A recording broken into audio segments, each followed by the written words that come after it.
Bismillahirrahmanirrahim. Assalamualaikum warahmatullahi wabarakatuh. Innal hamdanillah wa syukurillah wa na'udzubillahi min syururi anfusina wa min sayyiati a'malina may yahdihillahu fala mudhillalah wa may yudhlil fala hadiyalah. Asyhadu an la ilaha illallah wahdahu la syarikalah wa asyhadu anna Muhammadan abduhu wa rasuluhu amma ba'du. Allahumma sholli ala Muhammad wa ala alihi wa sahbihi ajmain. Qala Allah Ta'ala fi kitabihil karim. A'udzu billahi minasyaitonir rajim. Kullu nafsin dha'iqatul maut wa nabluukum bisyarri wal khairi fitnatan wa ilaina turja'un. Al-ayah surat Al-Anbiya surat ke-21 ayat 35.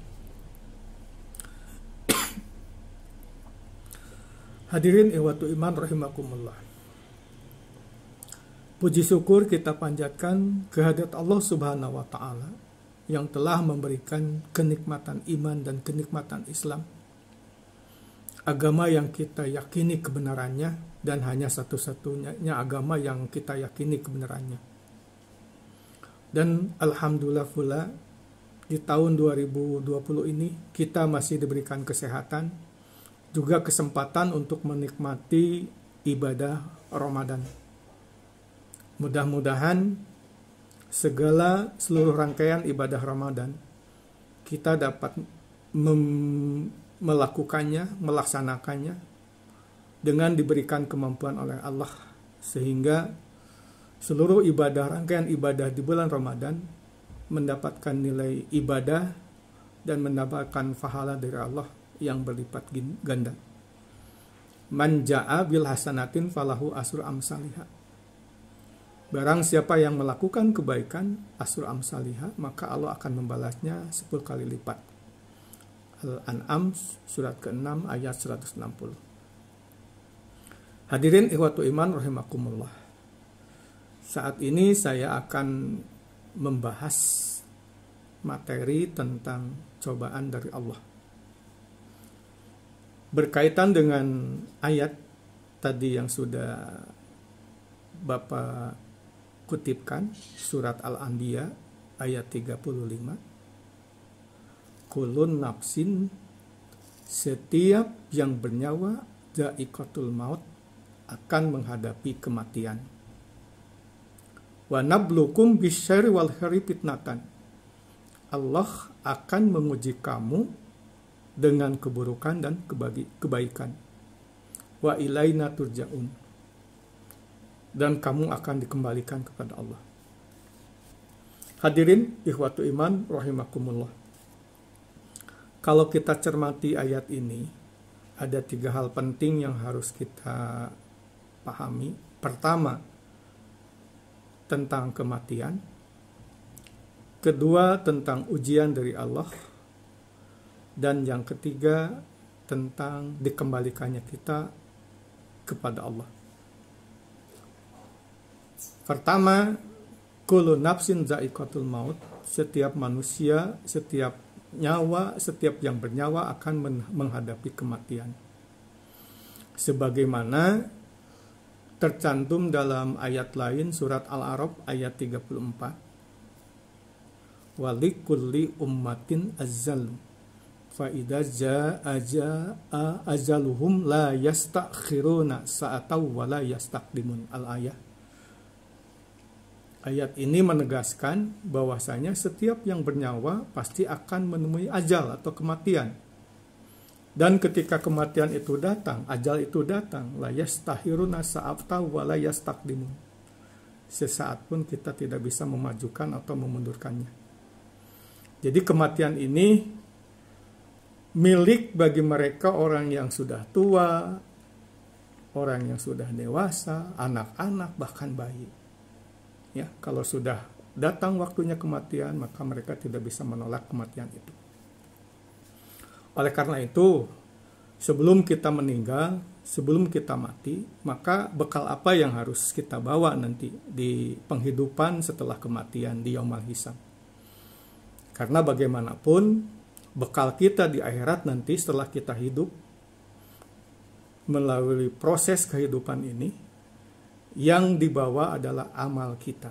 Oleh karena itu, kita sama-sama mencoba menggali seluruh potensi kita untuk mengais seluruh amal sehingga menjadikan bekal nanti di akhirat. Yang kedua, Allah akan menguji kita dengan keburukan dan kebaikan.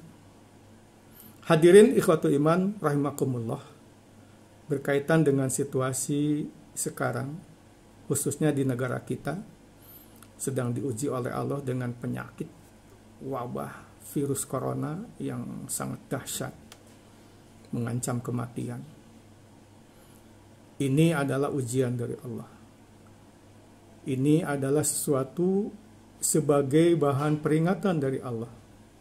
Sejauh mana kita menghadapi musibah ini dengan sikap kita.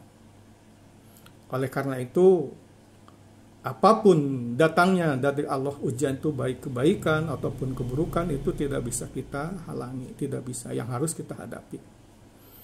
Oleh karena itu, sebagai orang yang beriman, sebagai orang yang mengaku umat Rasulullah dan meyakini kebenaran kekuasaan Allah, ketika diuji dengan keburukan itu, kita kembalikan kepada Allah. Husnudon, berbaik sangka kepada Allah. Ini adalah ujian kita, keimanan kita, agar kita lebih baik. Oleh karena itu, ketika kita diuji dengan keburukan, maka tidak lain, kita harus betul-betul pasrah, ikhlas, sabar menghadapinya. Tetap tawadu, taat kepada Allah, patuh kepada Allah. Oleh karena itu, agar kita menjadi yakin, kita hadapi ujian itu dengan kesabaran. Sebagaimana ayat dalam surat Al-Baqarah ayat 153. Ya ayyuhalladzina amanu sta'inu bis-sabri was-shalah innallaha ma'as-sabirin.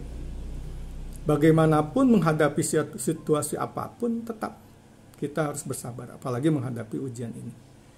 Dan ketika menghadapi ujian tentang keburukan, kesedihan, hati yang terjalimi, maka sandarannya satu, innallaha ma'as-sabirin. Kalau kita sudah sabar menghadapi ujian itu dengan husnudon kepada Allah, innallaha ma'as-sabirin, maka Allah akan menyertai orang-orang yang sabar. Dan jika Allah menguji kita dengan kebaikan, maka kita harus bersyukur. La in syakartum la ajidanakum wa la in kafartum inna azabi lasyadid. Jika kamu bersyukur atas nikmat yang telah diberikan oleh Allah, maka Allah akan menambahkan kenikmatan itu. Maka awas, wala in kafartum, jika kamu kufur, tidak bersyukur terhadap nikmat Allah, inna azabil lasyadid. Ingatlah, azab Allah sangat pedih. Jadi kalau bersyukur ditambahkan kenikmatannya, kalau kufur Allah mengazab orang yang tidak bersyukur. Nauzubillah, mudah-mudahan kita termasuk orang yang bersyukur. Hadirin ikhwatu iman rahimakumullah. Jadi, ujian dari Allah, menurut bahasan ayat ini, ada dua, ada keburukan juga kebaikan. Yang kedua-duanya harus kita sikapi dengan keimanan kita dan keyakinan kita kepada Allah. Bahwa ini datangnya dari Allah untuk kebaikan kita dan menguji keimanan kita. Oleh karena itu sekali lagi, anak-anak yang luar biasa, kalau kita diuji dengan keburukan, sandaran dengan kesabaran, tetap taat kepada Allah. Kalau dengan kebaikan, bersyukur kepada Allah. Maka ketika kita diberikan ujian baik keburukan atau kebaikan, itu jadi ladang pahala untuk kita. Sebagai bekal nanti di yaumul hisab. Hadirin ikhwatu iman rahimakumullah. Selain itu, ketika kita diuji sekarang dengan wabah virus itu, selain taat kepada Allah dengan kesabaran juga, ikhtiar kita harus berikhtiar. Yaitu memenuhi anjuran pemerintah, kita tidak pulang kampung, tidak mudik, menjaga jarak dengan sesama manusia, social distancing, selalu memelihara kebersihan, minimal 1 kali sehari mandi itu. Minimal 1 kali mandi. Kemudian selain itu sering cuci tangan, ketika sudah memegang sudah pun cuci tangan. Dan tentunya yang sangat penting juga, kalau kita yakin umat Islam sudah diproteksi sebenarnya. Dalam 1 hari saja kita sudah bersuci 5 kali minimal itu. Ya, minimal 5 kali. Yaitu dengan berwudu, itu salah satunya. Oleh karena itu, sesuai dengan keyakinan kita, jangan meninggalkan sholat. Karena meninggalkan sholat itu adalah termasuk orang yang diazab oleh Allah, termasuk dosa yang besar. Oleh karena itu, tetap bersuci, tetap taat kepada Allah menghadapi situasi apapun. Dan yang ketiga, wa ilaina turja'un. Pada akhirnya kita akan dikembalikan kepada Allah. Orang yang berprofesi apapun akan dikembalikan kepada Allah. Jabatan akan dikembalikan kepada Allah. Kepintaran akan dikembalikan kepada Allah. Masa muda akan dikembalikan kepada semua. Pada akhirnya akan dikembalikan kepada Allah. Harta yang kita miliki akan dikembalikan kepada Allah. Anak-anak kita akan dikembalikan kepada Allah. Orang tua kita akan kembali kepada Allah. Semuanya akan kembali kepada Allah. Karena semua yang kita miliki sebenarnya akuan. Itu hakikatnya amanah dari Allah yang harus kita manfaatkan untuk sarana ibadah.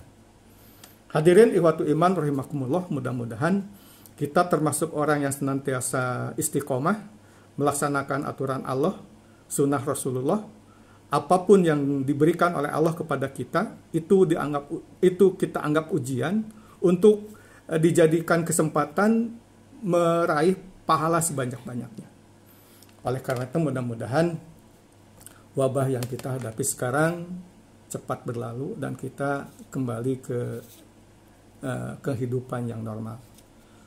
Kemudian salah satu lagi ayat yang lain sebagai tambahan terakhir, surat Al-Mulk, surat ke-67 ayat 2. Ya. Wa allazi khalaqal mauta wal hayata liyabluwakum ayyukum ahsanu amala. Ya, Allah menciptakan kita untuk diuji oleh Allah. Nanti setelah ujian itu ahsanu amalan. Siapa setelah melalui ujian itu yang paling baik amalnya, yang paling hebat amalnya diuji apapun, kebaikan, keburukan, yang paling baik amalnya setelah mengenai ujian itu siapa? Oleh karena itu mudah-mudahan kita termasuk ahsanu amalan, orang yang paling baik amalnya ketika diuji apapun. Hadirin ikhwatu iman rahimakumullah, mudah-mudahan ini jadi tazkirah untuk kita, jadi ingatan untuk kita, bahan renungan untuk kita, bahwasanya bagaimanapun kita tidak bisa menghindari dari ujian Allah. Tapi kita harus hadapi dengan kekuatan kita, dengan bersandar kepada Allah. Demikian, mudah-mudahan apa yang Bapak sampaikan bermanfaat. Kelebihan datangnya dari Allah, kekurangan itu adalah kekurangan saya sebagai manusia yang diciptakan banyak kekurangan. Aqulu qouli hadza wa astaghfirullah wa lakum. Nasrun minallah wa fatun qarib wa basiril mu'minin. Wassalamualaikum warahmatullahi wabarakatuh.